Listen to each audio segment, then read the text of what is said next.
Hi, this is Bruce Buffer, your voice of the Octagon, and you're listening to MMA Mental. Welcome to this week's MMA Mental podcast. My name is Ray. I've got some great guests lined up for this week's show, but before I let you know who the guests are, I just want to go through and do my shout-outs that I like to do on a weekly basis. I want to thank our sponsors, UK Fightwear, for supporting us with the podcast, which is fantastic. Also want to shout out to some of our friends in the MMA podcasting world. We always like to shout out the MMApodcast.com, which is hosted by Jake and Chris. We also do a weekly roundtable show with them. We team up with the MMApodcast.com and Word on the Street. Word on the Street is hosted by Ramses. You can check them all out on Twitter at the MMApodcast.com and at the Ant Jimmy Show. And we'll also like to shout out Beyond the Cage as well, which is hosted by Jim Graham. You can follow him at Jim Graham. So check out their shows. Right, we've managed to get some more fantastic guests lined up for this week. I've got 5 interviews on this week's show. So we're going to open the show with the new shock and awe featherweight champion Jay Furness. He's on a great run at the moment.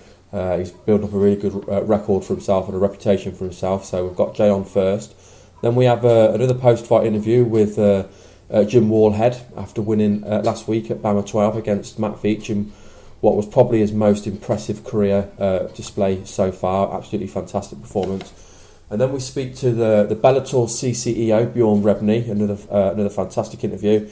We get all the nitty gritty off him, ask him all about all the pressing issues. Obviously, he's always in the news. Obviously, with Bellator, we talk about Randy Couture, Eddie Alvarez, Paul Daley, War Machine. There's just some.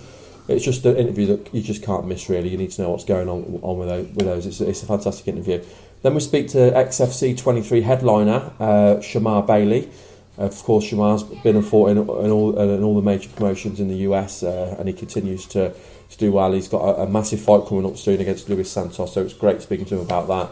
And then finally, our last guest is the middleweight finalist for Bellator, Brett Cooper, coming off that fantastic come-from-behind victory against Dan Cramer. We talk about that fight. We talk about Doug Marsh as well, who we know is going to be facing the final. So hopefully you enjoy these interviews. Okay, we are now joined by Jay Furness. Jay fought at the weekend for shock and awe. He fought Phil House and he won the featherweight title. So first of all, Jay, congratulations on your win. Thanks a lot, mate. Do you want to talk us through how the fight played out? Yeah, I don't think I was the only one that was expecting maybe a bit more of a drawn-out battle of attrition.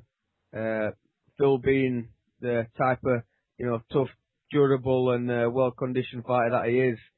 And obviously, I'm kind of known for similar sort of traits, and I think a lot of people were expecting this one to really be fought in the trenches, but as you tend to need to do when you're fighting a guy who's good, if the opportunity comes, you've just got to take it. And luckily for me, it came quite early in the fight. It opened up, just felt each other out a little bit. I felt like I landed a nice couple of jabs, and then just sort of, I guess it's just, I just went into autopilot and just went in, got a clinch, and as I got the clinch on the fence, I sort of went to switch to a double and stole his back and just took the opportunity and just sort of dived on there like a spider monkey and let go. So, I managed to still held off for a little bit, but then, I worked the choke in and then managed to just sink it in and finish the fight in about 2 minutes. So I was obviously more than happy with it. I was going to say, when you're expecting a tough fight, I'm not saying it wasn't a tough fight, but a long drawn out fight, how relieved was you to get it in and out and in such impressive fashion? Yeah, relief, I guess, is the one way to describe it. When I had his back and then I managed to sort of work for the choke and I realised it was pretty close. In my head, I was just thinking, like, I almost couldn't believe that. I was like, surely not. You know what I mean? Like, surely this is not going to be it. Like, not in a negative way, because you're obviously happy to get a finish however it comes, but I was just like, in my head, I'd really prepared for, the long slog. So, yeah, I was, relieved the word. But yeah, I'm happy with it as well. I know that given the opportunities, I can finish fights, and obviously the last one against Lebov, I think really get that opportunity. given the circumstances, and obviously he's another tough guy, and so it's always nice to get back to finishing fights again and doing what I do, choking people. And obviously you talk about preparation for the fight. How long was your training camp for this fight? Pretty much, obviously it was the first fight back after in the new year. Most of the shows are just starting to get going around this sort of time. I enjoyed my Christmas and stuff. I got fat, ate too many celebrations, drank too many beers, and then pretty much detoxed from the new year and got straight into things, which give me pretty much just a solid 2 months worth of fight camp for it. So just getting in all my regular training, and then just sort of upping the sort of more like getting my road work in and stuff like that to bring the weight down, and the conditioning and the lifting and stuff, just adding all the extra stuff in there. So probably a good 8 weeks, I'd say, from when I started getting off the mark. Also, always nice as well to shout out the people around you. So, who did you train with, which gym, and who were the people that helped you, get yourself ready for this fight? AVT up in Yorkshire, as we always train with. We've been under a couple of different aliases since we've moved gyms and stuff, but the same sort of crew of guys. Obviously, James Saville, he was originally scheduled to fight for the bantamweight title on the same card, but he didn't make the weight, unfortunately, so he didn't fight for the title, but he did win. But James for years, has always been a really good sparring partner of mine. We do a lot of sparring together, and, we get together a lot and work on a lot of things. Head coach is Danny Mitchell. He's like some kind of weird MMA Yoda, who likes sort of opiates and cheesecakes. And then we've got a really good bunch of guys coming through. We've got some other good pros down there, but a really top bunch of guys coming through who just pushing me in all ranges. These got guys there boxing my head off and kicking my ass about the mats. Guys slamming me on my head and guys tapping me out and stuff. So yeah, we've got a good diverse range of guys up there. And we have a good crack and everything, and we're like I know it's cliche, but we're sort of like a band of brothers up there, and we just go out and we're in the gym day in, day out with one another, and yeah, we're all getting better, and it's great to see it all come together, and it's nice for me to get a win for those guys, to show them that what we're doing is going in the right direction. Absolutely, and obviously, when I knew I was going to be interviewing you, I did, look a little bit into your background, as I'm sure you knew I was going to do. And I looked at your resume, and obviously you're 9-2 after the victory. I hope you didn't search too far into Google, because it might have brought up some things you didn't really want to find. I'll stuck with MMA. But yeah, 9-2, and there's two things that jumped out to me. One was that 6 of your wins are by submission, and the other thing that jumped out was that you've never been stopped. You've got 2 losses, but they're both by decisions. So let's talk about your wins. Have you got a standout victory? Have you got a personal highlight so far? Probably the most mental would have been the Labov one in Cage Warriors, given the circumstances. Taking it on a day's notice when I was out there to corner Scraps. And Artem's a guy I've admired for a long time. He's one hell of a fighter and a bit of a crazy dude and a really nice guy as well. The circumstances of that one made it a good victory. I don't think it was my best performance per se, but it was a good win. But in terms of my victories, in their own way, they all mean something different. But I think this one beating Phil Else, given that he's just come back off the back of submitting Nathan Beer, I think this one really puts me on the map. So in terms of all the rankings and all that kind of stuff, this one's got to be the landmark one for me at the minute. Yeah, when you look at it in those terms, I think the other thing worth noting as well. We looked at your resume, and you've got 2 defeats. One of them, of course, is to Andy Ogle, who we know is one of the top ranked featherweights in the UK and is now making waves in the UFC. And then the other loss is to a Brazilian fighter, who, of course, would not affect in the UK ranking. So you are one of the top ranked featherweights in the UK at the moment. I think it's fair to say. Yeah, I like to think of myself as a bit of a prime Nogueira back in Pride. don't lose the fights. I'm a pretty durable guy. I mean, I've taken the shots, and against both those guys, you know, they were both competitive fights. The one against Ogle, you know, I watched it back in the other day actually, and you know, I arguably won the first round, and then sort of just gassed out, and you know, he's a machine, like, and he just kept coming at me, and you know, he put me on my back, and you know, I other than gassing out and just not having the gas in the tank to push that I pushed that night, yeah, there's no excuses there. He definitely deserves to win rounds 2 and 3, so it's great to see him go on and do what he's done, and if anything, it just, you know, sort of validates me that he's gone on to have success in the UFC. And Sun Sao, he's another guy, obviously, both his brothers have been in the UFC, he trains full time. I mean, Andy was training full time as well, you know, so these guys are, you know, doing this for a career, so give it each chance to lose to either of those. But I mean, that fight, I think it's still on YouTube, and it was a very, very close fight, and could have gone either way. I cut him open pretty badly. We didn't have bloods over in Brazil, so you know, a lot of people thought it could have been stopped. The decision could have gone my way, but fair play to him. He fought a good fight, and it was an amazing experience just to even fight out in Brazil. So, you know, the losses on my record, but you know, I'm not ashamed of them. Everything builds you up, and it's all awesome experience, and you know, I'm proud to have fought both of those guys. They're both top guys and really top fighters, so you know, loss or not, it's all makes up part of my MMA career. Absolutely, I 100% agree. I want to ask you as well, what was your experience fighting in Brazil? Because obviously we Brazilian Jiu-Jitsu, obviously, it's where it all stems. You know, the people who started the sport, arguably the greatest, they come from Brazil. What was it like fighting in front of the Brazilian crowds?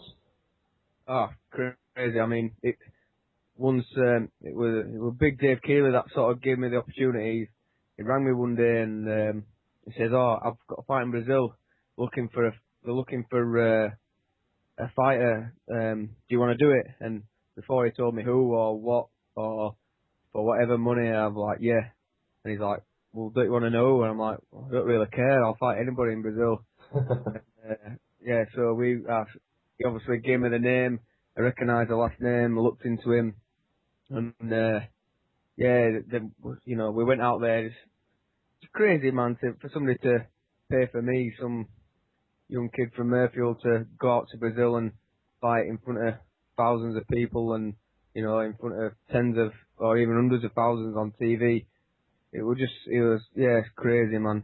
In terms of the experience, it was unbelievable. I'd go back again tomorrow. But Brazilian time is not a myth. That's one thing I found out. They're so laid back, like, you know, they're almost asleep half the time. Yeah, it was an amazing experience. The fans really appreciate the sport, and you know, a lot of the characters I met out there, I'll never forget. Fantastic. Now, something else I wanted to talk about as well. Obviously, I had the pleasure of meeting you. We met at Wembley, where we were sitting next to each other doing media for UFC on Fuel, which is where we talked a little bit about Andy Ogle and also talked about yourself. So obviously you were there for your website. You're the editor of yourmma.tv. Do you want to talk to us a little bit about your site and what people can get from your site?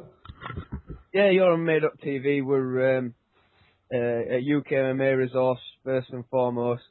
I mean, I've worked full time in the MMA media for quite a few years now. I started working out for MMA Unlimited, which is a magazine a lot of people remember, hopefully fondly. And then we moved on I worked for Fight Magazine for a little while, and then we moved into the Your MMA venture. Still tried the print magazine. We're going to be publishing digitally in the near future, and the same as it's always been. The ethos is just always to try and promote the sport here. You know, the grassroots, from tiny domestic shows to the bigger ones, and you know, give the fighters a platform and hopefully be a respectable resource. You know, I like to think that I've got a good team who really help me out, and you know, we're not biased. I'm not being paid off by anybody to do anything. You know, I like to think we're just a good unbiased resource for people who like the sport here in the country. So, you know, anything that we can do to help people, fighters, promoters, you know, without being in their back pocket and being their spanking boys, then we do it. And yeah, it's great industry to be a part of in a lot of ways. It's shady and, you know, a lot of other things happen in other ways, but, you know, I wouldn't change it. And, you know, the characters you meet doing what we do, it's, I've met a lot of people who'll be probably friends for the rest of my life out of it. So yeah, you know, it's no complaints, and I love what we're doing with the site, and, you know, it's always growing, and I like to think we've got the integrity there, and a lot of people recognise us as one of the premier places to go for MMA in the UK and Europe. Yeah, and what we'll do as well, when we publish the interview, we will post links to the site as well, so people can go and check it out, and they can see what it's all about themselves. It's been an absolute pleasure speaking with you today, Jay. I really appreciate you giving me your time. I know we did try and get you on the last couple of weeks, but I know you had your fight coming up, and you obviously have to get yourself prepared for that. But before we let you go, just give you a chance to do any shout-outs. Do you want to thank any family friends, you know, about your Facebook and Twitter? If you've got any sponsors, shout them out as well. Yeah, cheers, man. Obviously, the usual stuff that all the guys up at AVT, the guys that train me day in, day out, and then the people that put up with me day in, day out, you know, my girlfriend, my family, you know, they don't see as much as they'd like of me, and when they do, I'm grumpy and cranky when I've got a fight coming up, so, you know, they deserve a shout out. Cage Steel, they've, you know, for years they've always hooked me up, and one of the most legit and hard-working UK MMA companies out there. You know, they're not drafting people, they're doing it right. Outback Burger, you know, they supply me with free meat. Who don't want more free meat in their life? Pro Standard Nutrition, these guys are up and coming and looking to help out a lot of grassroots guys. So yeah, big respect to them. And just anybody else who supported me, I've had overwhelming response since well, just before the fight and after the fight. You know, the people who follow me on Twitter at Jay Furness MMA. You know, I've overwhelmed by it, and, you know, it's crazy to think that people even give a shit what I do, you know, let alone support me in what I do. So yeah, I really appreciate it. And anybody else, just keep checking me out, and check out Your MMA on Twitter too, and we're on Facebook and all that jazz. You know, come and join us and enjoy the fun. What's the Twitter handle for Your MMA? At Your MMA. Brilliant, so people can follow that. So thank you very much for your time today, Jay.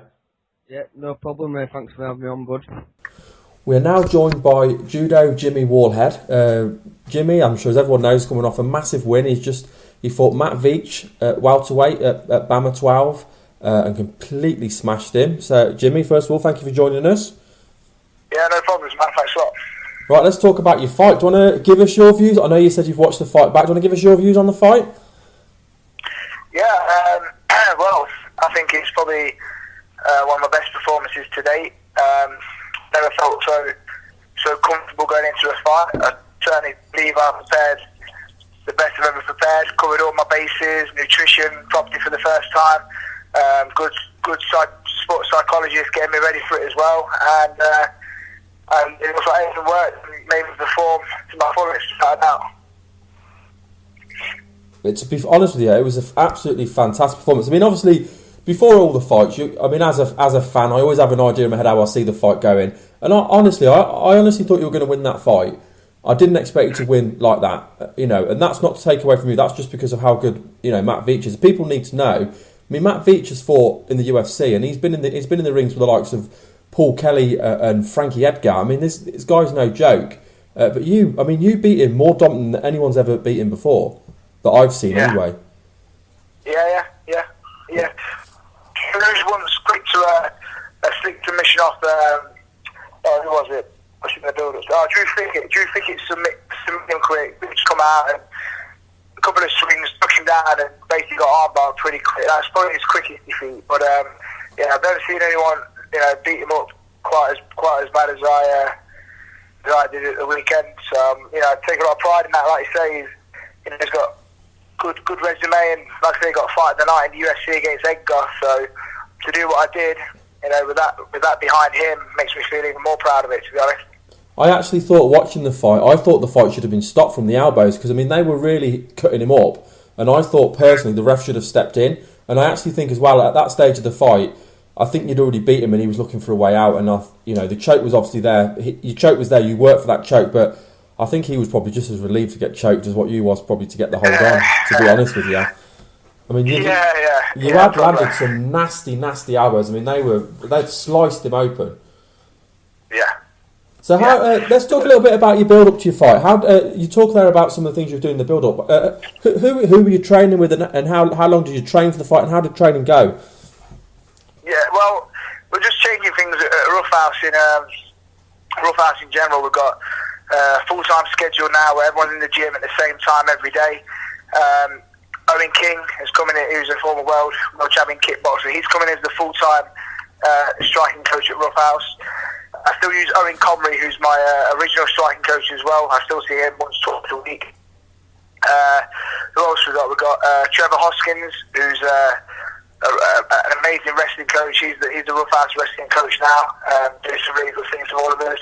I still use Victor Estima, also Lee Livingston, been in jiu-jitsu with him.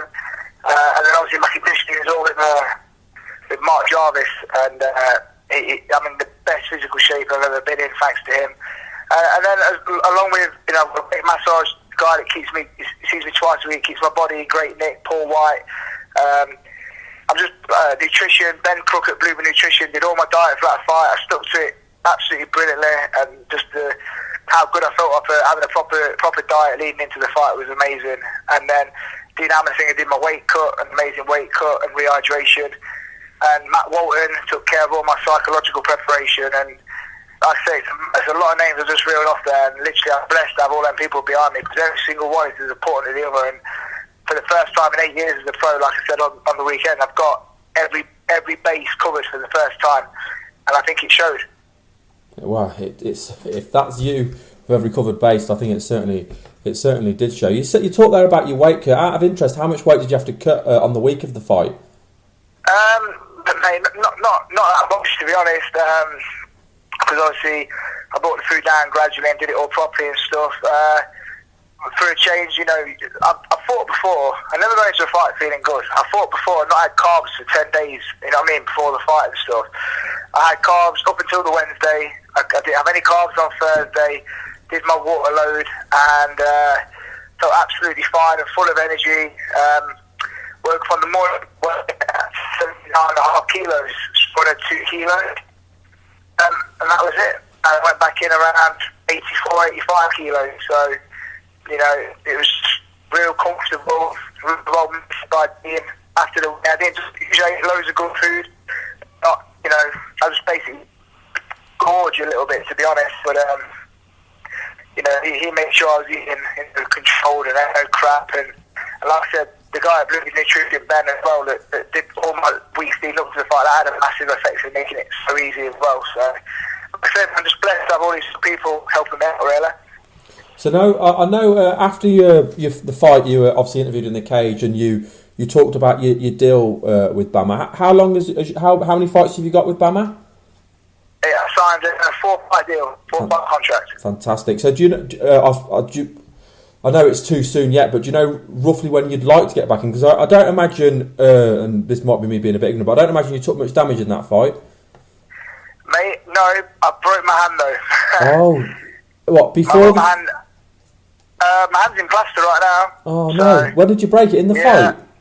Yeah, I think when we were standing up after I rocked him with the elbow, he backed me up, and then I watched the fight, and I believe when I wobbled him and his head was going low and he was trying to swing over the top. Actually, it was only a little shot, but I think it's when I landed a right hook on the top of his head because he ducked his head down.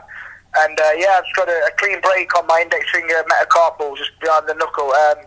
So 3 weeks in plaster. It's a clean break right across, but it's not crooked or anything. And they said it'll heal really well because it's done out of line. So I'm lucky in that sense. Obviously not lucky to have done it, but it should.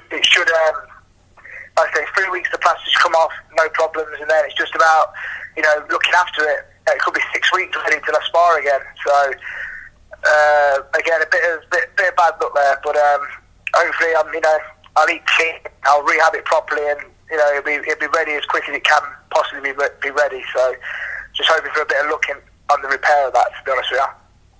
Oh, I suppose that's part of the game. Unfortunately, it's just obviously what you need to do in future. You need to throw more elbows. There you go, absolutely. I've never broke my hand before in my life either. So that's so unlucky. And I bet you've obviously in the past you've been in some proper wars, and no disrespect to Matt, but this wasn't one of those fights, and to come out with that kind of injury. Yeah, that's just typical, isn't it? And obviously, talking a little bit about Bamma as well. I mean, obviously, the whole event at this weekend, I know you were the headline, but the whole event was fantastic. I mean, especially the main card, it was an amazing event. The televised part of it was brilliant. Have you got your eye on anybody you'd like to fight on the Bamma roster? I haven't got my heart set. I haven't got my eye on anyone on the Bamma roster. I've just got my heart set on chasing the world title. Okay. And because that's vacant, obviously that's not. I've not got my eye on anyone. I've got my eye on the prize, and in my, I'm happy how Bamma brought over 3 great opponents from there, and I'm sure they'll just keep doing that. That's what I'm hoping. Fantastic. Well, I really one again. I've said it already, but congratulations! It was a fantastic performance at the weekend, and obviously thank you for. That's my pleasure. Thank you for giving us your time today. Before we let you go, is there any shout outs you want to do? Let people know about let people know your Twitter handle as well, so they can follow you on Twitter. Yeah, well, follow me at Judo Jimmy on Twitter, and just thank you to Bamma for deciding me and giving me these great opportunities. All my team. I'm not going to go into details, because like I said, I've mentioned a few already, but there's so many people behind me. I've got a lot of sponsors as well. Gravery's Way at QAV, Multi-Power Professional, CSS Security. There's so many, man. I know I can't remember them all without having a list in front of me. But everyone who is behind me, again, I know I'm blessed to have you all, and I really appreciate the support of everyone and the fans. The crowd were amazing on Saturday, and again, thank you to everyone who supports me, really.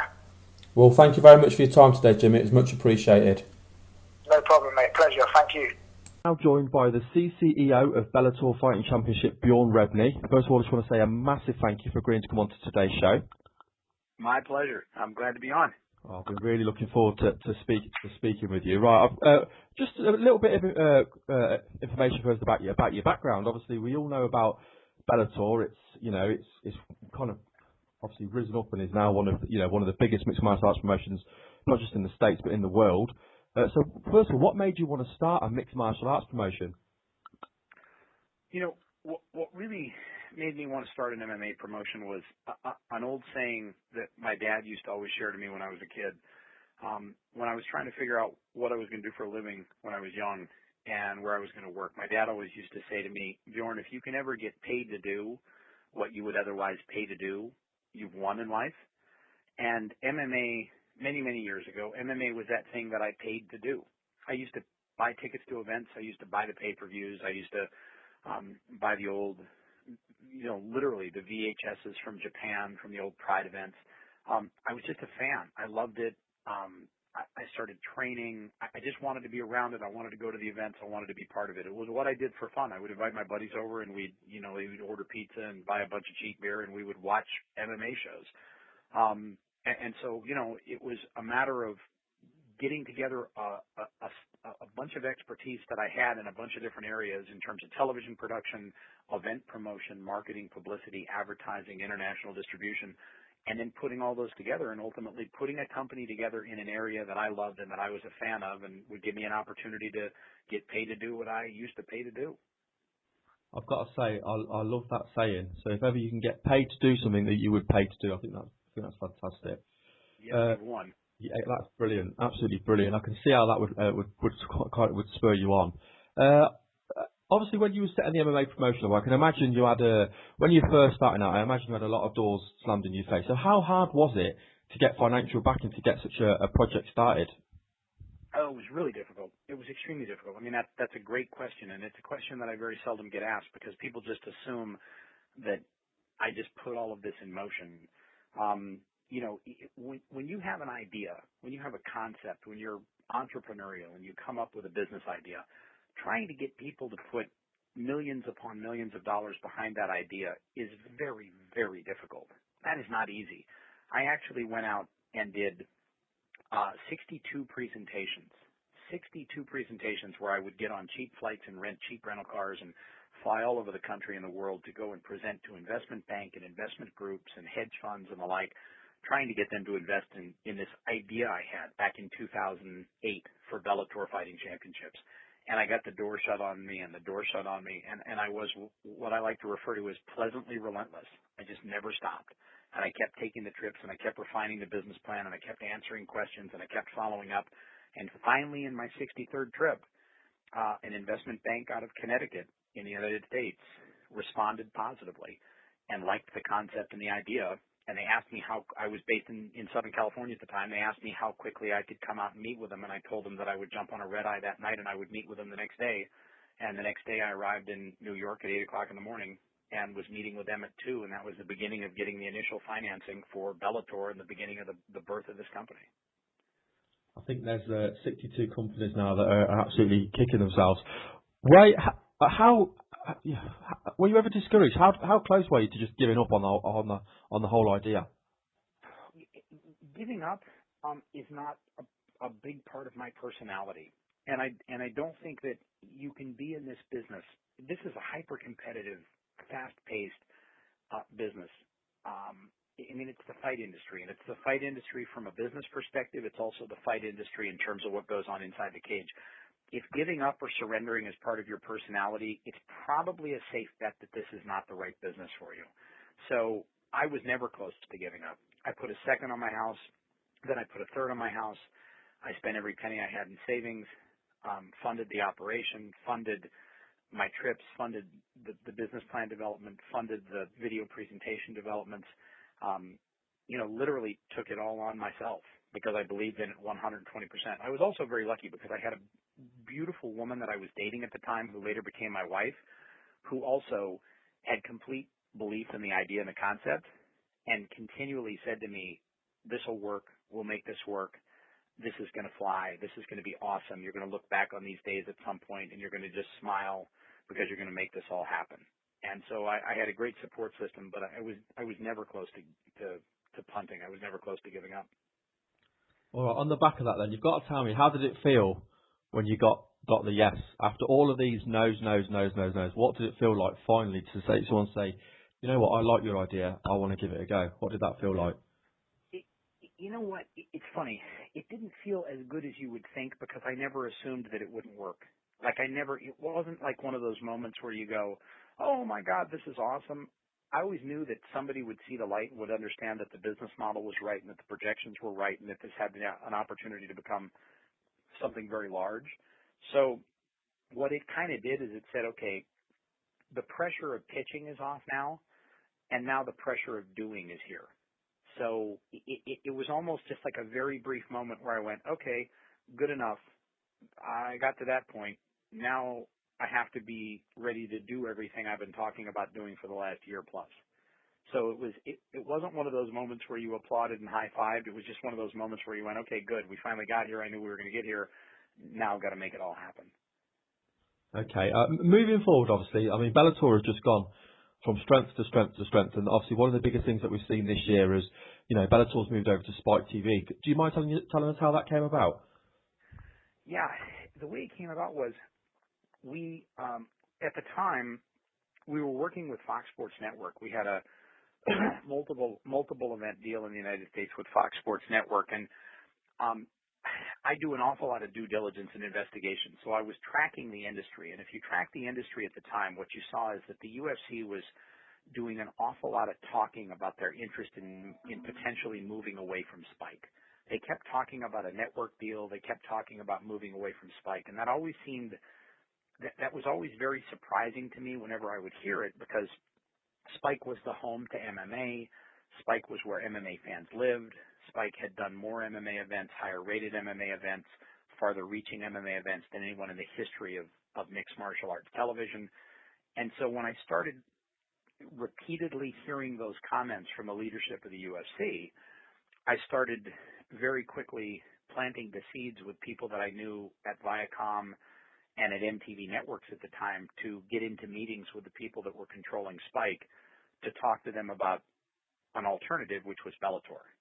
And at the same time, we were working with Fox Sports Network. So it was a period where I looked at an opportunity and I said to myself, wow, if these two groups actually split, if Spike and the UFC actually go in separate ways, there's going to be an incredible opportunity here for someone to fill that gap and to become partners with Spike and to build out an enormous mixed martial arts company in partnership with Spike. So that was the genesis of it, and I just started planning those meetings, and I eventually got those meetings set with ad sales folks and top leadership at Spike, top leadership in terms of sales at MTV Networks, and eventually with Kevin Kay at Spike, and just started putting the wheels in motion. But it was a matter of looking at the industry and saying to myself, wow, that is the greatest television alliance I've ever seen in the history of mixed martial arts.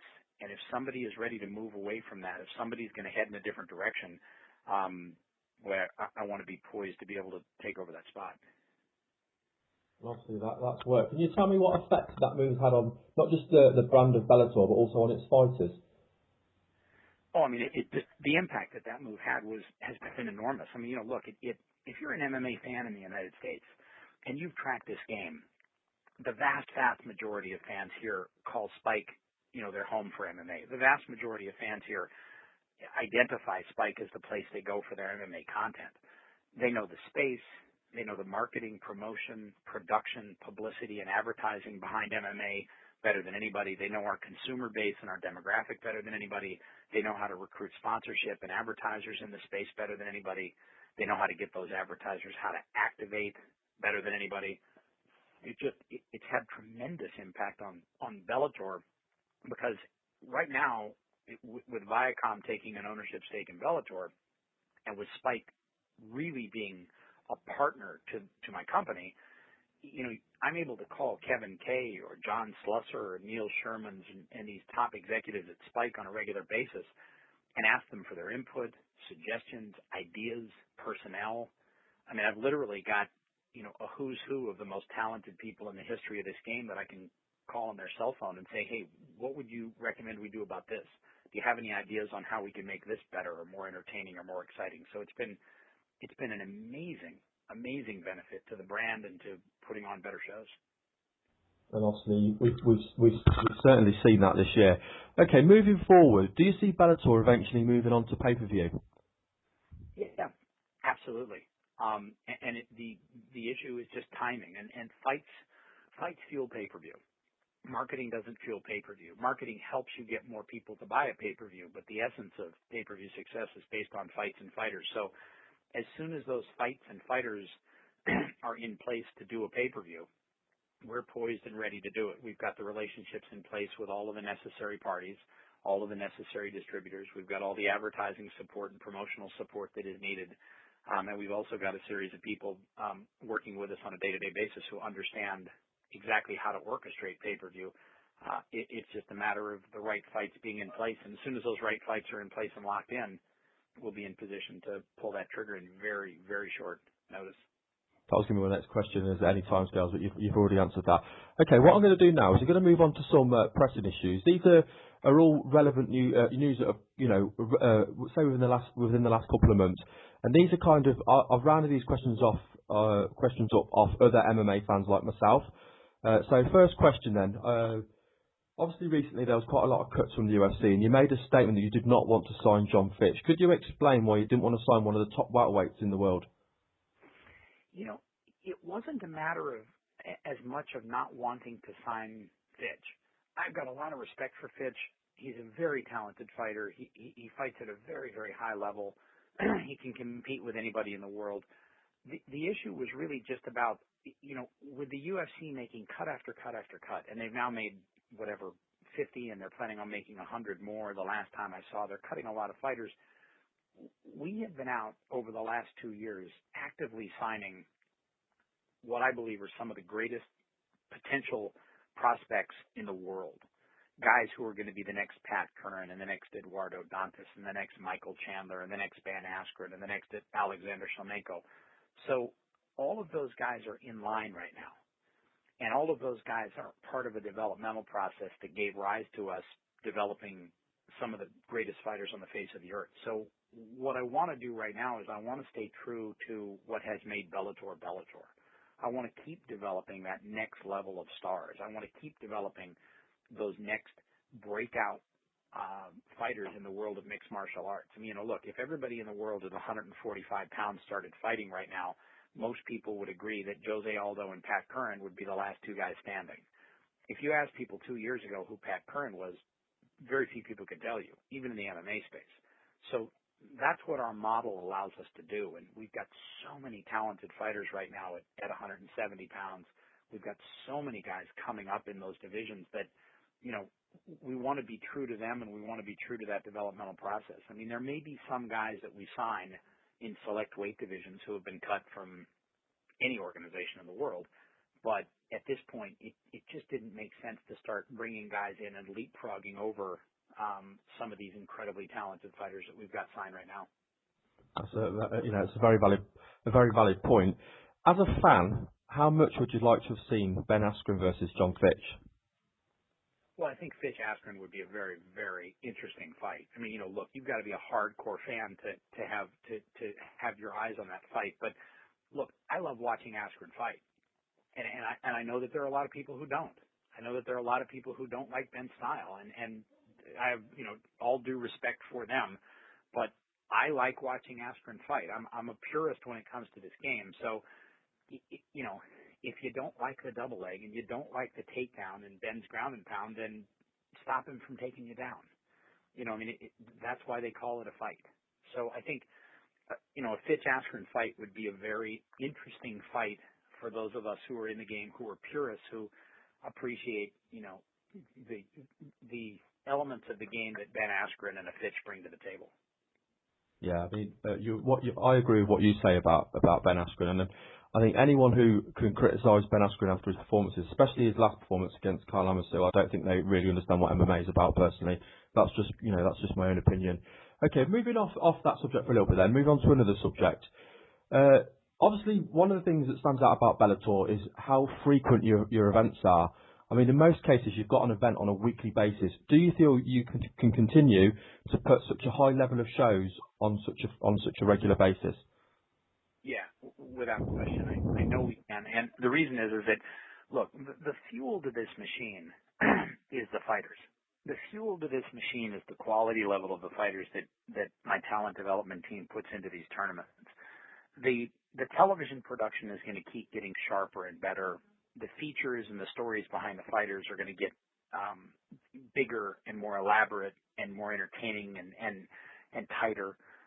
The in-house show is going to improve on an event-by-event basis.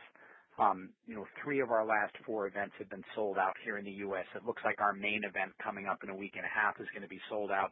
So everything is moving in the right direction. But the fuel to everything we do is the fighters. And to be able to continue to put on, look, we've done 92 shows now since we kicked off in 2009. The ability to put on the shows, the coordination operationally, the movement, the production, the satellite feeds, the worldwide distribution, that's all secondhand right now. We can do all of that, and we have a great team on board that makes all of that happen. The key to it is keeping the funnel of incredibly talented fighters moving through Bellator. And that is something that, that my team has done an amazing job at. I mean, these tournaments just keep getting deeper and deeper. And, look, I mean, here's a perfect example. Our 205 tournament that's going on right now. Going into that tournament, if you'd asked 100 MMA fans who's going to end up in the finals, they would have said, I can't wait to see Mo fight Babalu. I don't think that many people would have said, I can't wait to see Newton fight Zayats. But that's how it ended up. Zayats knocks out Babalu in the very first round with a spinning back fist and ground and pound, and Emmanuel Newton pulls off an amazing spinning back fist that knocks out King Mo. It just speaks to the strength of the guys that we're recruiting in the development process. So, that's what makes the tournament format so cool, is that at any given moment, a guy that you've never heard of can become a guy that ends up on Sports Center and ends up in the middle of the sports section because of the amazing fight and the amazing moment he created. So, you know, it's about those guys, and that funnel of great fighters is just getting deeper and deeper and deeper. I've got to say, I was screaming when I saw that back fist from Newton over King Mo. I don't think anyone, you can't script stuff like that. I don't think anyone could see that coming. I completely agree. I mean, it was shocking. I mean, when it happened and he started to fall, you could just hear it just got deathly quiet for a split second in the arena, and then the whole place just erupted. Oh, it was amazing. I wanted to ask you some questions about the tournament, actually, because that is another thing that stands Bellator out. Is the tournament, and obviously you've kind of answered my question a little bit there, but I'm going to go through. I've got a couple of questions around the tournament. So the first one is: do you worry about the repetitiveness of the tournaments? For example, in the welterweight final, you've got Ben Saunders versus Douglas Lima, and we know they've matched before. Yeah, you know, that's a unique situation. I mean, that one is kind of an anomaly. I had anticipated that this welterweight tournament was going to be the deepest one we'd ever done because, you know, John got out of prison and was going to come back, and his training was going really good. And, of course, we'd signed Daley, and I was hoping Daley came over. Well, John ends up tearing his knee out, stuffing a takedown, so he's out. And then Daley ends up getting in trouble with the law and can't come over to the States, so then he was out. So it went from having two really talented new big personalities that have knockout power in the welterweight tournament to complement Lima and Saunders to being a situation where you had, you know, Lima and Saunders as your number one and number two, and they ended up winning it. So, you know, that was disappointing. But, you know, unfortunately, as the UFC has seen all too often recently, is that injuries happen. You know, injuries and legal issues are going to come up. And, you know, unfortunately for Paul, those came up. And then unfortunately for John, he ended up blowing out his knees. So, you know, we got to regroup and plug the next guys in. And hopefully by the next time we do a welterweight tournament, Paul's legal situation will be handled and John's knee will be fine. And, you know, the loser of Lima versus Saunders will be in. And then we'll have, you know, probably 5 new faces that'll light things up and shock people the way, you know, the Emmanuel Newtons of the world have. I've got to say, I'm a massive fan of Douglas Lima. I interviewed him just before the tournament started, and he's such an exciting fighter. I mean, he literally comes to finish fights, and as a fan, that's what you want to see. Oh yeah, I love the guy. You know, look, we signed Lima out of Canada, and at the time he was the number one prospect in the world at 170 pounds. And man, has he lived up to that billing? I mean, the only fight that he's ever had for us that wasn't just electrifying was, you know, the Askren fight. You know, and he, like everybody else, has got to work on his takedown defense and see what he can do if he gets another shot. But every other fight that he's had for us, it's just been highlight reel stuff. Yeah, I love watching him fight. Again, another question with regards to your tournament, because the tournaments there's no doubt, the tournaments are fantastic. And, you know, it's obviously done over a space of a few months. And it just works brilliantly. And it does get you excited for the first round, the next round, and, of course, then leading up to the final. Have you considered expanding the tournaments from 8 to 16? I haven't really ever thought about expanding it upwards. We've given some consideration to a few different kind of tweaks on the tournament format. But, you know, the magic of what we do is that you can get a tournament started, the middle point and the end within a 3-month period. And, you know, television typically runs on 10 to 12 episode cycles. So, you know, when you look at the NFL in their regular season, when you look at, you know, when you look at most programming on TV, it typically runs very effectively over 10 to 12 weeks. So when we were creating the seasonal format, it was like, okay, what can I do in a 90-day period where we give fighters enough time so that they can, you know, barring a bad cut or an injury, that they can recuperate and they can come back and fight again. 16 would elongate that, and then what you'd create is kind of that old school Dream and Pride Grand Prix feel to it, and it wouldn't be able to be encapsulated in that condensed period where you could watch the beginning, middle, and the end. And that, you know, that's why we decided on 8. That's fair enough. And I think one of the, I mean, you talked there about the Grand Prix, especially in Pride, and they were good, and there were some classics. But I think one of the things that let it down a little bit was them having the semi-finals and the final in the same night. Because I think that the days of having multiple fights in one night, I think that's gone now, and I think it's better. You know, the sport's better for it as well. Oh, I completely agree. And the evolution of fighters that evolution has been so substantial that, people ask me about what are we looking at today versus 5 or 10 years ago in terms of, the top level fighters, and what will we be looking at 5 years from now? And I always point to, if you're a fan of the NBA and you look at the NBA from 20 years ago or 25 years ago, and you remember Jerry West playing in the NBA with his short shorts and his, and his jump shot, his two-handed jump shot. And then you look at the NBA fast forward 25 years and you look at Michael Jordan, or LeBron James, and that evolution is so substantial. The athleticism and the speed and the power and the aggression is so much more advanced. I think that's what you see today versus even 5 to 10 years ago in the MMA space. There was a time when one overwhelming proficiency at one art could get you through. Hoist Gracie could beat guys just because they didn't know how to defend against his jiu-jitsu game. But today that's all over.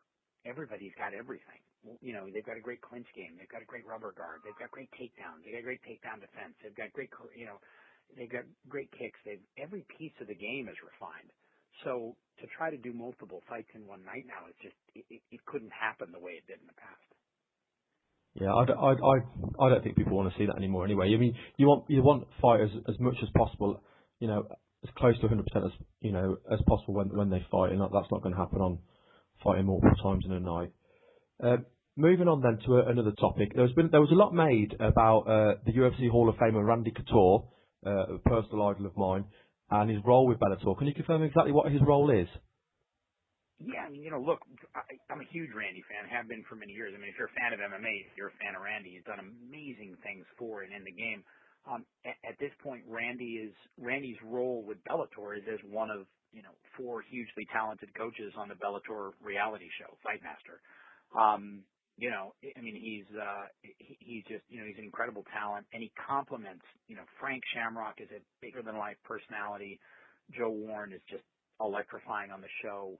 Greg Jackson is, the consummate coach in mixed martial arts. So you've got all these great personalities, and Randy's role is really that of Randy. Randy the coach, Randy sharing his expertise and everything he knows about the game with these fighters that are trying to earn their way into a Bellator tournament. So that is Randy's role with Bellator. Okay, moving on again to another topic. Obviously, there's a lot of news. There's been a lot of news about Eddie Alvarez. Can you tell us any more about his situation? Gosh, not a lot to report. I still remain very, very hopeful that there's a way to settle the dispute that exists between Ed and the company. I'm hopeful. I mean, a bad settlement is better than a good litigation 100% of the time. The reality is that, we're hopeful it can get settled. I hope Ed and his team are hopeful it can get settled. I know I've instructed our attorneys to keep a constant dialogue going with them to try to figure out a way to get this thing worked out. We'll see. I mean, it's a hard one to bet on one way or another, but I'm still pretty hopeful that there's going to be a way to get this thing worked out and get him back into the cage. Okay, we touched on this briefly already, but any more news on the UK's Paul Daley? No, we've been in pretty constant. Paul's a good emailer, and Paul and I are in email communication on a pretty regular basis. He's, he's in a tough spot. He can't, because of his legal status and his legal situation right now in the UK, he cannot get into the United States. And the most recent reports we've heard is that there'll be some more findings and updates in and around the late April timeframe. And, we just remain very hopeful that situation gets resolved and he's able to come back and get back over here and fight. We had one performance for Bellator as part of our new long-term multi-year worldwide exclusive, and we've let him fight outside of the agreement now to try to, allow him to continue making money while he fights his legal situation. And, hopefully that works itself out without the worst case scenario occurring, Again, we touched on this briefly as well, but any more news on War Machine's injury, and when should we hopefully see him in the Bellator cage? I saw John last Thursday at the show we just did in Southern California. He looked good. He was in good shape. John always wants to push the envelope, but, I had a kind of a sit down with him and I said, look, it doesn't help you and it doesn't help us if you force the issue and come back too soon and re-injure the knee. I know you want to fight. I know you want to get back in, and I know this sucks, but take the time you need and get well. And if you need some help from me financially, I'm happy to give it to you, but just take the time you need to make sure that the knee is 110%, not 80%. So, John and I, say what you will about John. John and I have always had a pretty good ability to communicate. And, he understood what I was saying, and he's going to focus on getting the knee back 120%. And, we're going to look to try to see if there's a way when that knee is 100% back to get him to get him back in business maybe around the June or July time frame. Oh, that sounds good. I mean, we spoke to John at the start of the year as well, and he was so excited to be back to be back fighting, and it was such a big promotion. I know he must have been devastated when it fell through with his injury, which is, like you say, it's part of the game, unfortunately, which is just a horrible part of the game. Now, I'm coming close to wrap up. It's been amazing speaking to you. I really appreciate you giving me your time.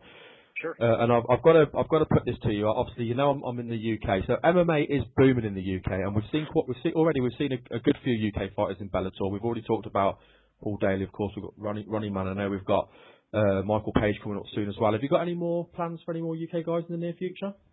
Oh yeah, my team is actively out there recruiting and trying to sign another handful of UK-based fighters that we think can have incredible potential. I mean, you mentioned Michael Page. He's got just an unlimited amount of potential to do incredible things inside the Bellator cage on Spike and worldwide. He's wicked talent. So we've got a lot of guys that we've earmarked and guys that we're talking to right now, and I think it's safe to say that within the next 3 to 5 months, you'll see a number of additional signings out of the UK for Bellator on long-term worldwide exclusive agreements.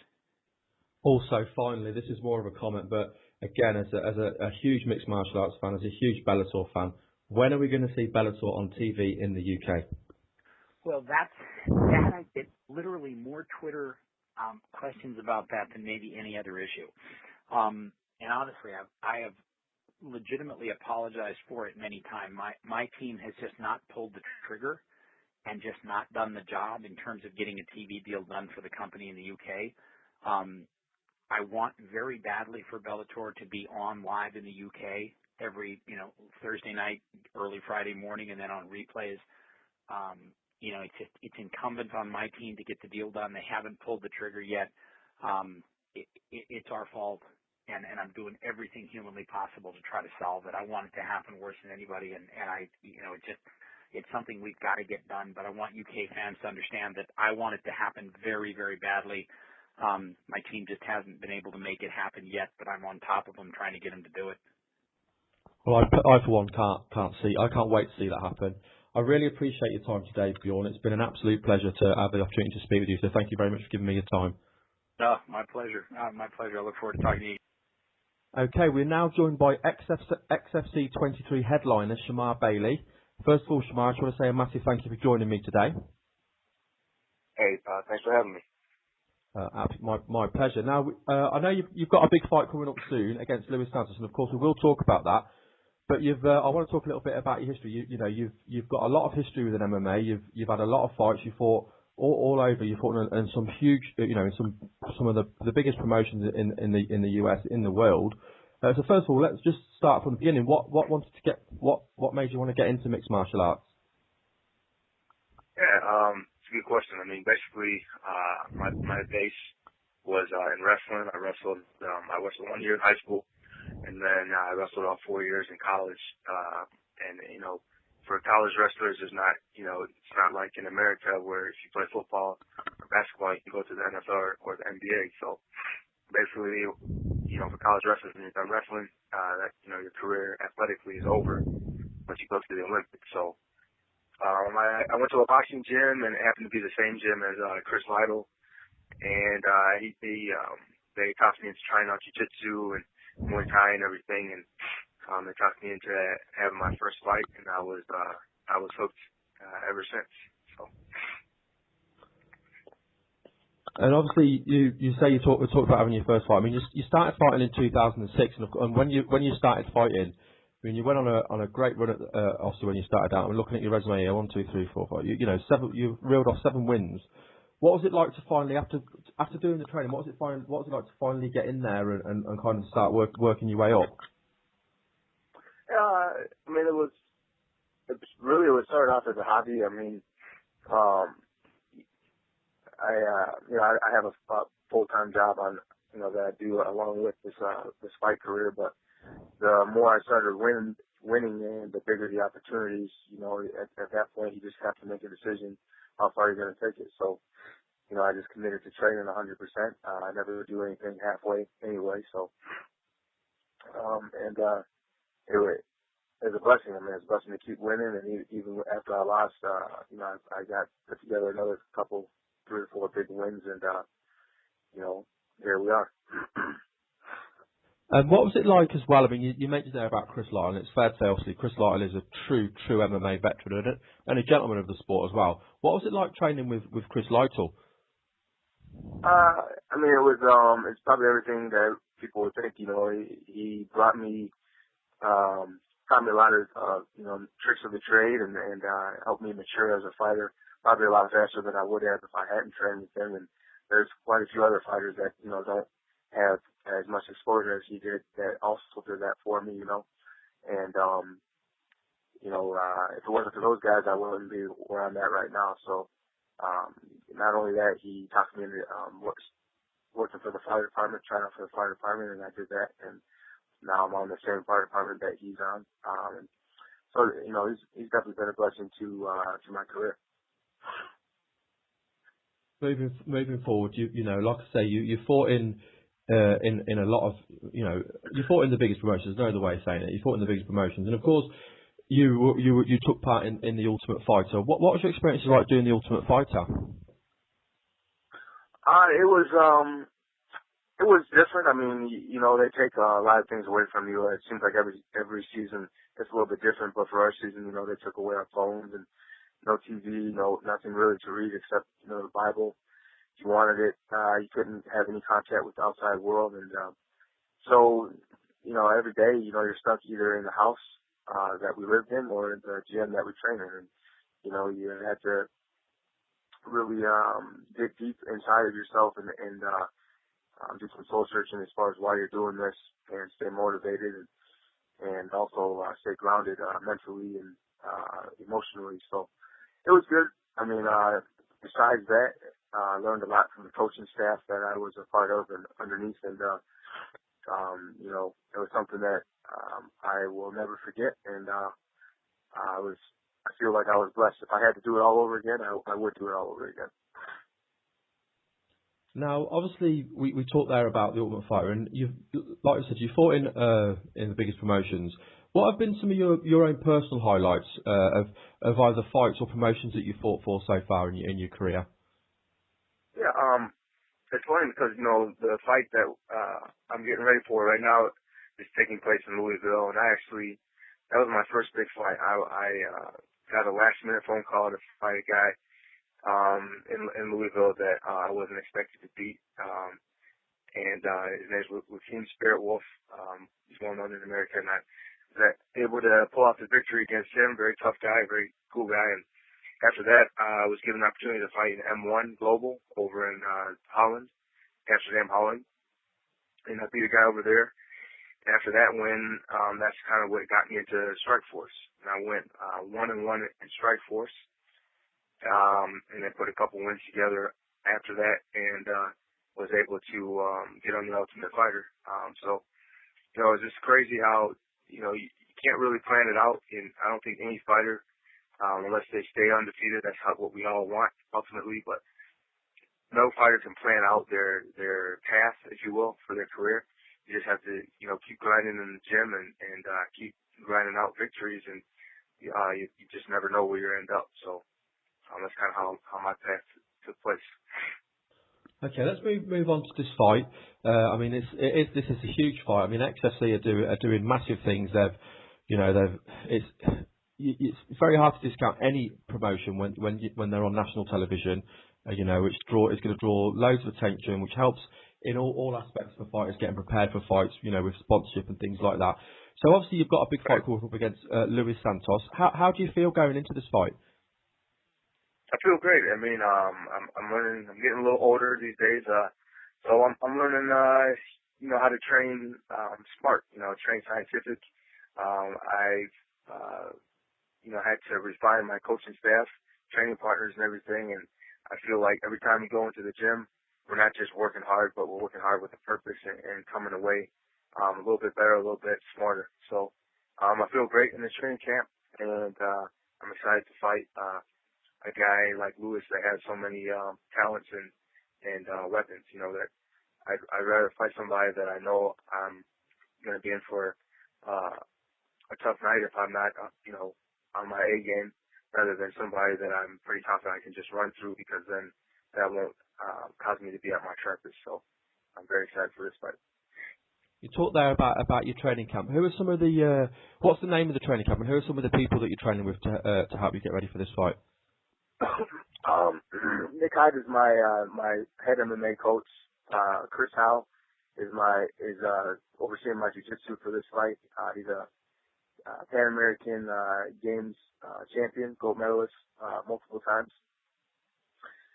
Boxing coach is Eric Fowler, who was ranked number 1 in the world at 135, I believe, as an amateur 2 years ago. And wrestling, I'm getting it in with guys at University of Indianapolis here in Indiana. They were ranked as high as 15th in the nation. So I'm kind of, it's one of those things where you can't get it all in one gym, but at the same time, I'm blessed to have all the resources I need. I'm training most of my workouts out of a gym called Sparta, Indy, in Fishers, Indiana. And last but not least, I'm looking to finish up my training, sparring and everything out with Ben Henderson in Arizona. So I think that'll be the perfect way to close the training camp and head to Louisville to get this victory. Now, moving on to the fight, like you say, this is going to be a brilliant fight. I mean, you've both got so much experience. I mean, you've fought 23 times, and in most cases, you're going to be the most experienced guy out of the two that are fighting. But of course, Luis Santos has fought over 60 times. So, what do you feel? I mean, it's such an intriguing matchup on paper. So, what do you feel are your strengths over his weaknesses going into this fight? I mean, honestly, I don't see a whole lot of weaknesses in Luis's game. That's just being honest. I've seen a couple tendencies, as I'm sure he's seen a couple tendencies, and more than anything, it's just we're just gonna have to attack those, and I'm sure he's gonna attack the ones that he sees in my game. So I believe I'm the better wrestler than he is. I'm sure he feels he's the better striker and better jiu-jitsu fighter than I am, but that's the beauty of MMA is it's not just one discipline, we're combining all three, and it's whoever has the best timing and disguises one thing to actually move forward with the other. So it'll definitely be a chess match, and we're both explosive athletes, so it's going to be an explosive chess match if I had to make any predictions. And also, I mean, obviously, like I said, you're headlining XFC 23, and as we know, all XFC events, or XFC 23 will be live on Access TV. How do you feel about headlining the event and knowing that it's going to be on national telly as well? I mean, I feel great. I'm blessed. It's definitely the type of fight I wanted. After getting cut from the UFC, I've won a couple fights, lost a couple fights, and I beat some pretty good guys, doing one by knockout and one by unanimous decision. But I've shown a lot of things that most fans that are in that crowd, they're like, wow, you're not the same guy that was on The Ultimate Fighter. So, I'm looking forward to being able to show what we're capable of, what we've been working on, what the talents God's blessed me with on a national stage again. And just show the world I'm not the same guy that they saw when I was on The Ultimate Fighter. So more than anything, get that win and move forward with my career. Well, I just want to say, Shamar, I really appreciate you giving me your time today. I know obviously you've got a lot going on with your job and obviously preparing for the fight, so thank you very much. But before I let you go, I just want to give you a chance to do any shout-outs. You want to shout out any friends, family, or any sponsor, anything like that? Yeah. Thanks for having me. First of all, again, thanks to my trainers that I just listed. Thanks to my chiropractor, Dr. D, back home. Thanks to Manhood Fight Gear, my main sponsor as well as Fight Fit, my manager Willie Navarro, and just all my training partners and true friends, my girlfriend Corinne. The list could go on and on, man. You know how it is. So I just want to thank all those that are in my corner, supporting me and helping me be a better fighter and a better person. And thanks to God first, most of all. Well, we really appreciate your time, Shamar. Thank you very, very much, and I wish you all the luck for the fight. Hey, thanks for having me, man. No problem. Thanks very much, Shamar. Bye. Okay, we're now joined by Bellator finalist Brett Cooper. Brett is coming off a massive victory just over a week ago against Dan Cramer with a knockout by punches in round 3. It was an absolutely back and forth fight. It's fair to say a come from behind victory. First of all, thanks for joining us. Thank you. Thanks for having me. My pleasure. And secondly, congratulations. What a fight. Yeah, it was quite a tough experience. Yeah, I was lucky to listen to my corner in the third round and come back and just pretty much go for the finish, and luckily it went my way. I mean, you are on at the minute a hell of a run, and you've beat some really, really good fighters.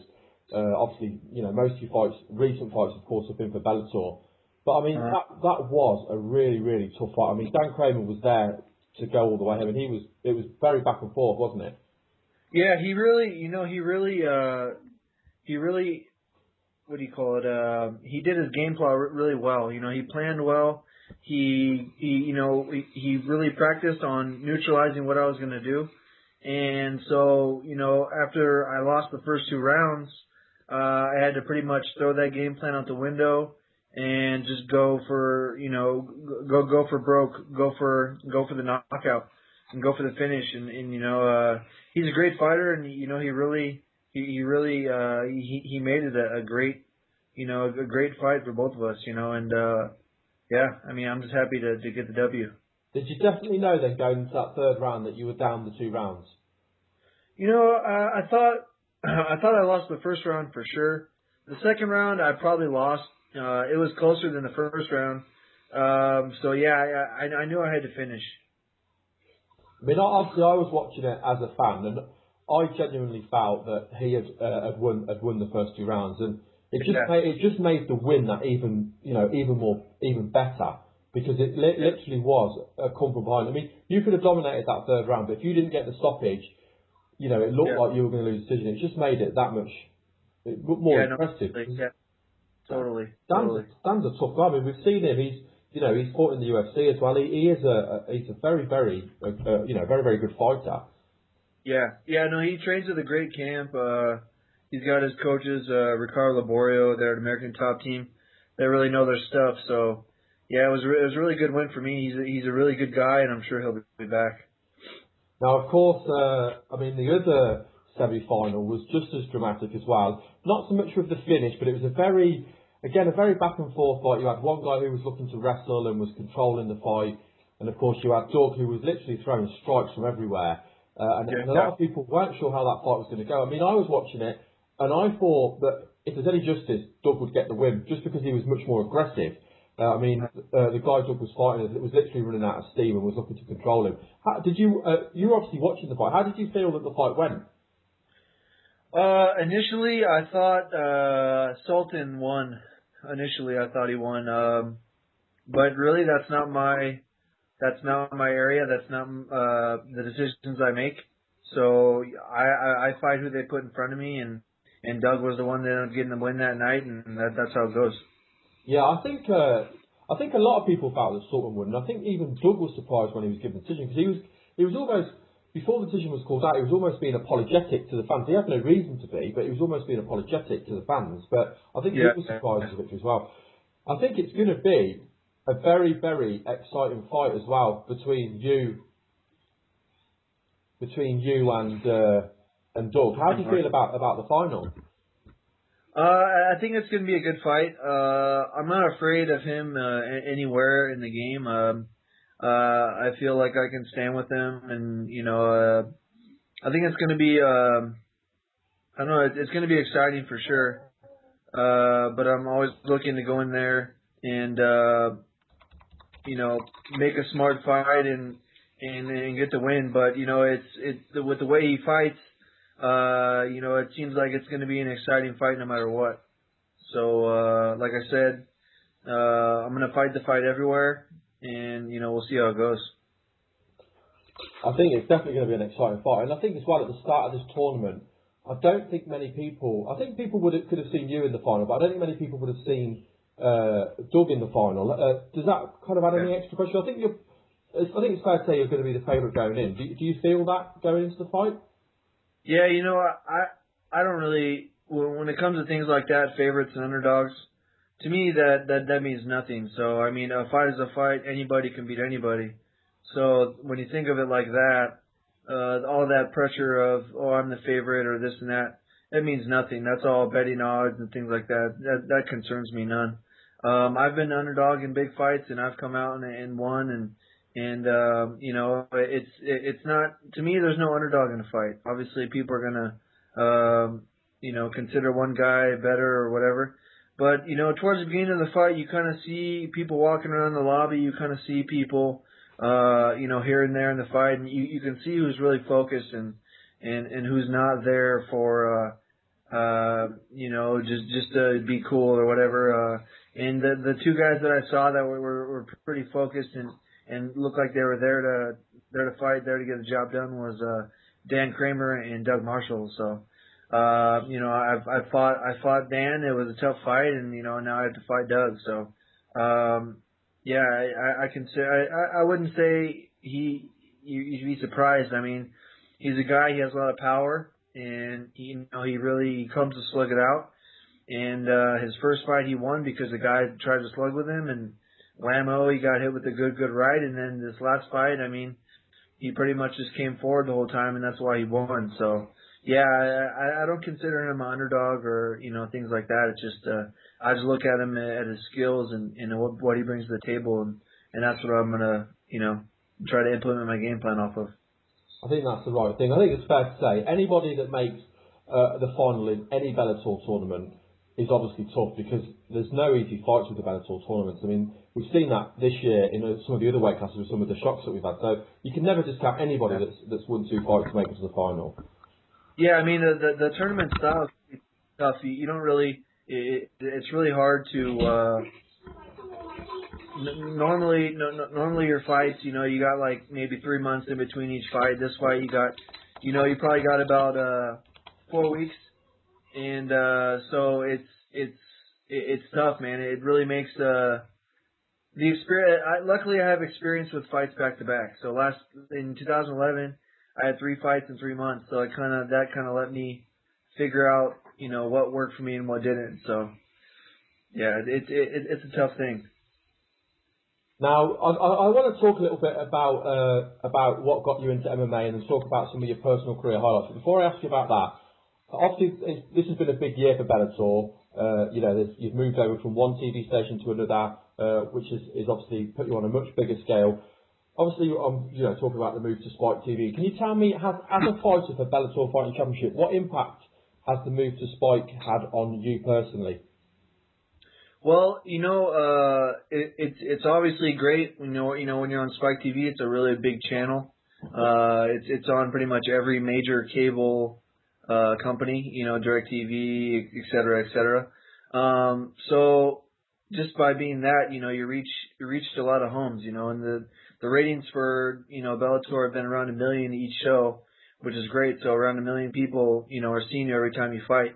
So just that, occasionally, usually only hardcore fans would see me, walking around. They might notice me here and there, but lately, since my last couple of fights, I've been walking in, bar and grill and people are like, hey, do I know you? And this and that. And so I've kind of been being noticed a little more.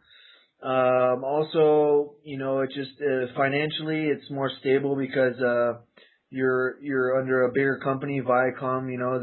They're the majority mother company of Bellator, and they kind of just by the fact of their financial backing, it makes it that much better. The Bellator can support you in ways that they couldn't before. And they have a lot of great people that work for them. A lot of good guys. They have that every event we go to, they always make us comfortable, make sure we're ready, or make sure if we need anything that they're there for us. All in all, I think it's just the move to Spike pretty much just made Bellator a more stable, better company. And obviously, guys that are competing for Bellator, they're looking to make money because it's a job, and and if you can make more money by moving to Spike, there you go, whammo. So the money's better, the treatment's better, and the exposure's better. So that's three pluses for you. Yeah, I mean it's huge. And there's 2 points I wanted to pick up on there. You talk obviously about the exposure. Obviously, the thing you mentioned there was about being noticed by more people. Is that something you like? I'm kind of indifferent to it. I really could care less either way. I realize that the more popular you get, the more people are you going to notice. But either way, I just try to take the positives from it. I think that's great. People ask you for autographs, and you got kids coming up asking for autographs. For me, that's great. I kind of, if kids want to, I want to be a good example, for people. I don't want to be that guy that's like getting in trouble, always getting arrested and things like that. I want to be a good athlete, show people, you can be an honest person, a good honest person, and be an athlete and make money, and so with the extra exposure and people come up to me, I just take that as a positive. So if they come up to me, hey man, okay, thank you. They say, oh, I saw your fight, that was good, this and that. So, oh man, I appreciate it, thank you. So it's good to see people, really enjoy the performance you put on, and appreciate the skills that you put the hard work into to have, Now the other point I wanted to pick up on was you mentioned there about Spike TV, and the averaging is you're getting about 1 million views. What kind of views? Do you know what kind of views Bellator was getting on their previous channel? I really don't know. I think it might have been half of what they're getting now. That's massive, isn't it? Yeah, I think I think they doubled, maybe tripled what they were getting, which is pretty huge when it comes to ratings. I'm really not positive on the specifics, but if I had to guess, I would say double or triple. It's just Spike TV is just such a more watched channel, bigger channel than MTV2, and all the other channels they were on. So yeah, I think that's about double. That's fantastic. It's obviously great for the guys at the time, because more exposure is going to mean more sponsorship, more people want to see your fight. So it's just good all round. So you've been fighting for a long time. You started fighting in 2005. Can you tell me what got you what made you want to get into mixed martial arts?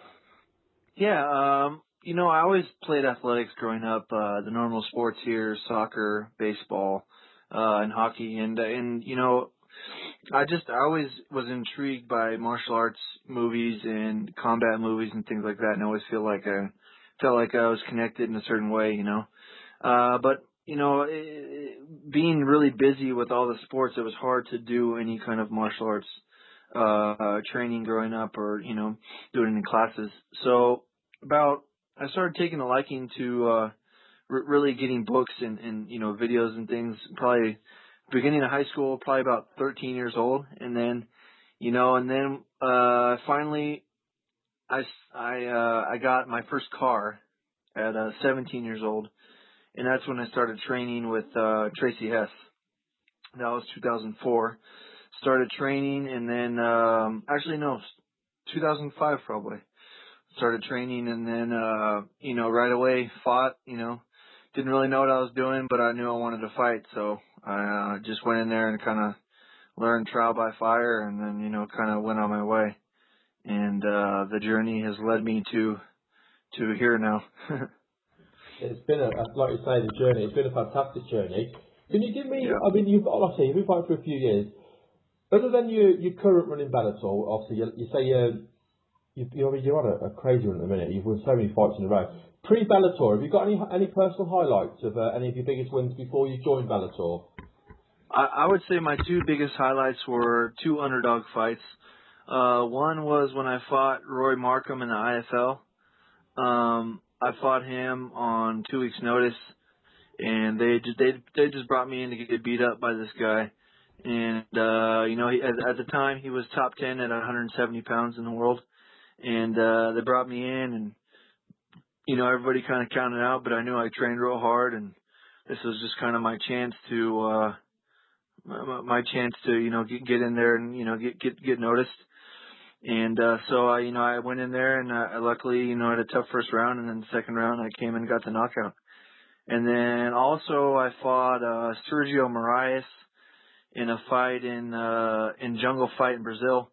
This fight was also a week and a half notice, so it was also a really tough fight. This guy was one of the only guys ever to submit Rickson Gracie's son, Kron Gracie, in jiu-jitsu competition. And I went in there, and the first round again, I lost the first round. He took me down, and I had my back, mounted me. Pretty much did everything you could in the book, and then luckily by the end of the round I got on top, and then second round he couldn't take me down anymore, and then I knocked him out like right at the end of the second round. So I would say those are two highlights I remember pre-Bellator that are pretty sweet in my head. They're two tough experiences that I really learned a lot from. And they're both two well-known names as well. I mean, Rory Markman had a good run in the UFC, and I remember his head kick knockout in the UFC. Of course, he was big in the IFL days, like you said as well. And of course, Sergio Moraes was from the Ultimate Fighter Brazil, and he's currently in the UFC as well. And he's known for his BJJ, isn't he? So he's a very dangerous guy. Okay, you've also had a hell of a run in Bellator, and you've beat some great names. Even during your Bellator fights, you've had fights outside of Bellator, and you've beat some big names as well. What are your highlights since Bellator? Bellator, everybody I've beat has been a highlight in Bellator, I think. Since I've been with Bellator, I think I've fought outside. The only time I've fought outside was, I fought Keith Berry one time, and then I won by knockout, and then I fought Joe Dorkson, in Canada, which he's a veteran. He's one of those guys that he has more fights than almost anybody, and he's fought pretty much everybody. He's tough, he's good everywhere, and luckily, I was able to get that one by knockout. I would say every fight, man. It's every fight in Bellator is tough. It's a tough organization, and you're not going to have an easy fight. It's everybody's getting better. They're starting to pick up a lot of talent, and it's just ever since I've been here, I would say everything's a highlight. I take every fight as I'm fighting the best guy in the world, and if I win, then that's kind of I'm happy with that. And you've done absolutely amazing. Like I said, you've been on a hell of a run. I think I was just looking at your resume. You've got 6 wins in a row, which is just fantastic. Like you say, not just 6 wins, but 6 wins at at a high level as well, especially with your tournament wins as well. Well, I want to say a huge thank you. I know we had a bit of a mess around the interview, which was obviously down to my side. So I really appreciate you being patient and giving me your time. It's been a pleasure to chat with you. No problem. I appreciate the interview. Thank you. We wish you all the luck for the final against Doug Marshall. That's going to be a hell of a fight. And before we let you go, just want to give you a chance to do any shout-outs. Want to shout out any friends, family, sponsors, and let people know about your Facebook and your Twitter as well. Yeah, you can find me on Twitter at Brett Cooper, at Brett Cooper MMA. Facebook, same thing, Brett Cooper MMA. And also, I would just like to thank my training partners at Team Marine, everybody there. You know who you are. My wife, Lana, my little baby, Penelope, little 6-month-old girl. Just my family, everybody that supports me. I really appreciate it. And then a couple of my sponsors, Future Legend. That's the only thing that rings a bell right now. But just everybody that supports me. If I forgot any names, I'm sorry. But that would be it. Thank you. Lovely. Thank you very much for your time today, Brett. And hopefully we'll get you on again in the future as well. We'll have another chat with you. All right, sounds good. Thanks, Ray. Thanks, Brett. Bye. All right, bye-bye. Okay, that was this week's show. I'm not sure for definite who I've got on next week. We should have interviewed Ray Sefo this week, and that fell through unfortunately. So I am going to try and rearrange that and try and get Ray Sefo on for next week's show. and we've also got a couple of fighters on that'll be fighting at XFC 23. We're going to be speaking with Zach Underwood and Angelica Chavez. They've both got big fights coming up, so that'll be interesting to get their take on XFC and how they feel about their up and coming fights. So thank you very much for listening to today's show.